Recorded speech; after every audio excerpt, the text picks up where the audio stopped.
Today I want to talk about a wild day of college football and all that's coming up after the bumper. Don't be cornering me. Hold up. Time. You gotta help me with that corner shit.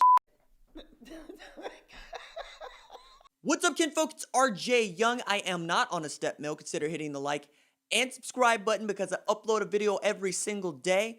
It's always college football related, sports related. We have a good time. Today, I want to talk about a wild day of college football in which we saw yet another blood week and crimson very much on the menu. All right, so Iowa State dropped Oklahoma 37-30 in Ames. It is the first win that Iowa State has over Oklahoma in Ames since 1960, breaking a 24-game losing streak. Now, this is also where Iowa State has been antithetical to Texas.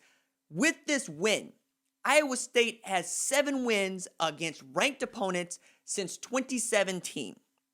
In that same amount of time, Tom Herman has seen 6 losses to unranked teams as a ranked team. Matt Campbell trending up. Tom Herman trending down.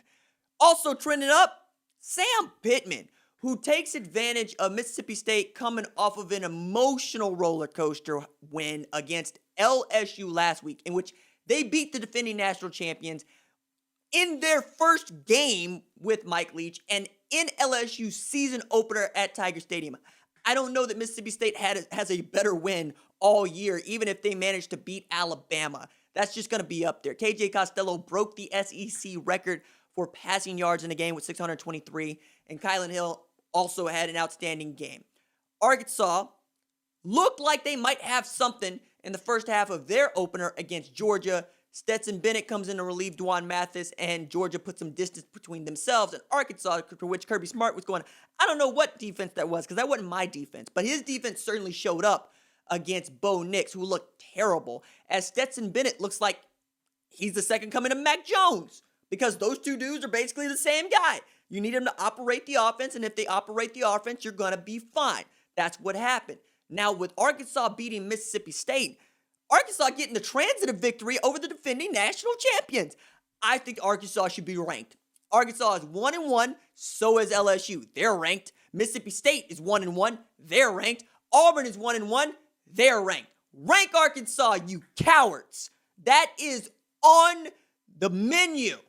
Texas Christian, I don't know about y'all. Y'all 1-1, but y'all got a loss to Iowa State team to beat Oklahoma, but, Kansas State beat Oklahoma. And seeing as Oklahoma can't beat teams that lost to Sun Belt teams, I'm not sure that an Oklahoma win means what it used to mean, which is why the Red River rivalry is going to be a fizzling affair, in that only people that are going to be watching that are OU and Texas fans, because the last thing we want in 2020 is to lose to each other in a year in which we both are sorry, because that's what it is right now. Iowa State, Texas Christian are the class programs in the Big 12. What year is it? My God.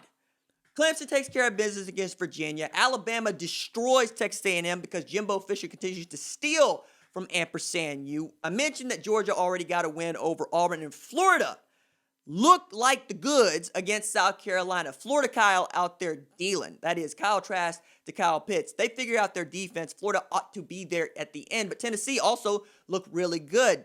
When Jeremy Pruitt was asked, is this team good enough to take on a Georgian win? He said, abso-friggin-lutely. So I think you got 3 teams in the SEC East that are good: Florida, Tennessee, and Georgia. And the SEC West is Alabama and literally everybody else, right? Because that's what it is. You got a 4-way tie for second place, because LSU just cool. They got to get them back game against Vanderbilt, but they ain't going to get too many more of those. I'm still thinking that Arkansas's win is a little bit more important than over Mississippi State than Iowa State's win over Oklahoma, and I know that sounds a little off, but allow me to walk this out. Arkansas beating a Mississippi State team that beat LSU in a year in which Arkansas plays what I believe is the toughest schedule in the history of college football cannot be overlooked. The Iowa State team that beat Oklahoma already beat us off in Oklahoma, right? They already had a loss. That's not what Mississippi State had. Spencer Rattler played well in that game, so I don't want to take anything away from John Haycock and his defense, where they played well. Breece Hall became like the first tailback Iowa State history to have multiple 100-yard games against Oklahoma in like a decade, 2 decades. Matter of fact, I want to make sure I get this right because this was a note that astounded me. He is the first Cyclone to start the season with 3 consecutive 100-yard rushing efforts since 2000 when Ennis Haywood did it with 4. He's also the 4th Cyclone to have multiple 100-yard games against Oklahoma.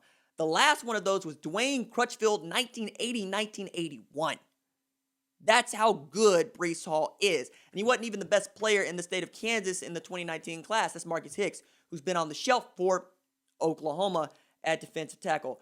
Also means that Brock Purdy became the first ISU quarterback to record a win over every conference foe. He's the first to ever do that at Iowa State, making him what I think is the best quarterback at Iowa State. I know that Seneca Wallace is there, and I know what many people think about Seneca Wallace, and I will hear your argument, but what he has done cannot be overlooked. And what Matt Campbell has been able to do at Iowa State cannot be overlooked. And you got to know that he wanted nothing more than to beat his old college teammate because he and Alex Grinch both played at Mount Union.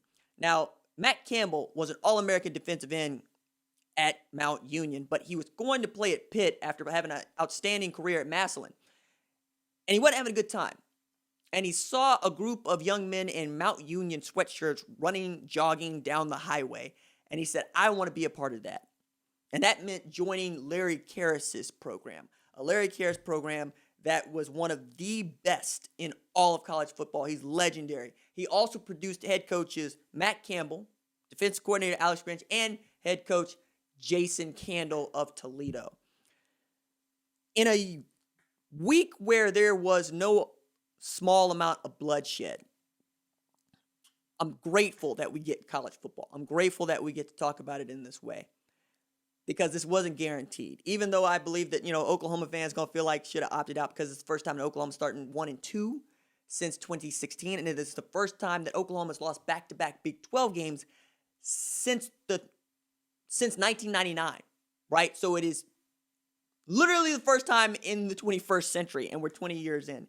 And I think it's only going to get worse in 2020 for Oklahoma because there was no room for error, and now you got to wait on somebody to do you some favors if you're trying to defend the Big 12 championship for a 5th time because you got 5 rings, but 6 might not be in the cards. Right now, Texas is trying to pull off in Oklahoma where they can run the table after stuffing it off and maybe do it over Oklahoma's dead body in the Cotton Bowl next week. Goodness me, this has been an absolute week. Doses.